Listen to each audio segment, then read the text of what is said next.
Hi there, I hope you're having a good week. I wanted to pop in and say hello and also to share with you something about my book. So I've had some people reach out to me asking more questions about my book and the content. I mentioned I'm going to be sharing with you more details about the book, which is coming out next month already. I can't believe it. It's like a countdown now. But my book, Raising LGBTQ Allies, and one of the things that I talk about in the book, so I invite readers to consider two things throughout the entirety of the book. I call them two truths. So the first truth is that the LGBTQ community has come a long way. We've made tremendous progress as a community. And the second truth is that there's still more work to do.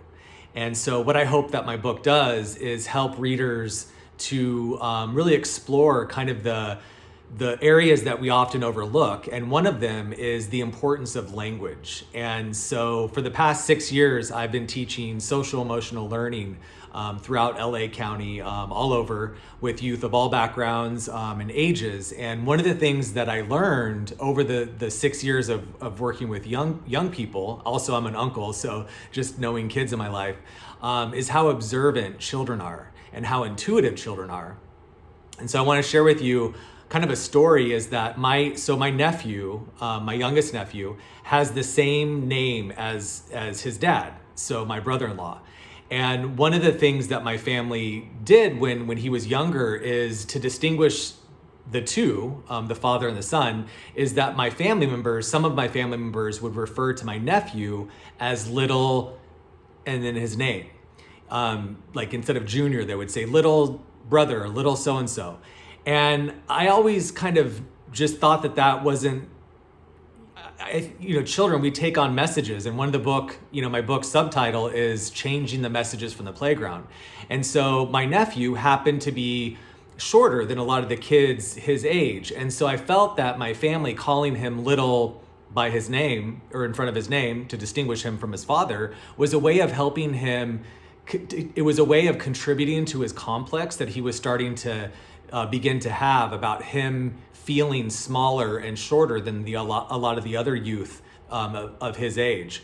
So instead of referring to him as little so-and-so, we could just call him by his name, or we didn't have to use the term little.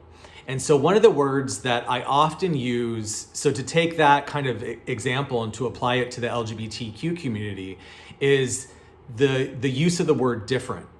And so I often, even in my own life, in sharing my coming out story, I used to say that, when I was a kid, I used to feel different from the other kids. And I often hear it from a lot of LGBTQ people talking about their own coming out stories.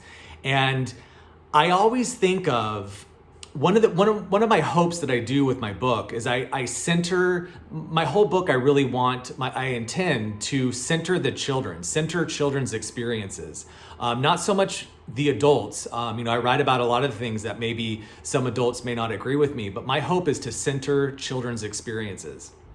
And one of the things that I always do when I hear the word different is I always imagine, I'm an adult, I'm a grown person. So if I hear the word different, I have enough sense of knowing of myself that I can look past the word. But whenever I read articles or whenever I hear people describe LGBTQ people as being different from non-LGBTQ people, I always think of young kids who are maybe coming to terms with their sexuality or their gender identity.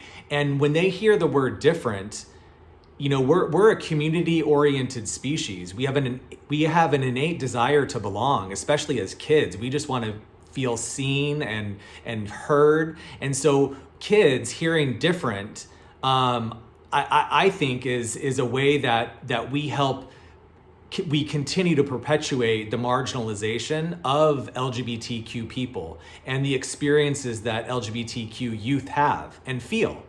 And so I invite people in my book, I invite readers to, instead of the word different, to use difference. Because I think difference, just the word difference. Differences are important. Differences matter. And so instead of using different, like I feel different than other people, there are differences about me than other people that I know. And so even saying the word difference, I feel like if a young person hears them hears, like if I go and share my story at a high school or junior high, and I refer to my experiences, knowing I was gay when I was 6 years old, and knowing that there were differences about me than the other boys that I knew, a young person hearing that story is going to hear that less judgmental than if I were to say, when I was 6 years old and I came out, or when I was coming to terms with my sexuality, or knowing I felt different than others, then a young person hearing that may sense something negative or judgmental about LGBTQ people. And so that's just one of the kind of tips that I offer. So even in your own language, in your conversations, just notice the difference between using different versus difference, and see how that works out, whatever you're talking about. Because I always think of young children are very intuitive and they pick up everything. And so the way that we can start raising LGBTQ allies is if we notice the words that we use to describe people and groups. So that's just kind of a tip. I hope that maybe can help you. And I'm gonna, again, share more about my book. So thank you for listening, and feel free, as always, to reach out if you have any questions. The link is in my bio for my book. If you still haven't ordered your copy yet, it's available with the 30% off discount code. So thank you and have a good day. Okay.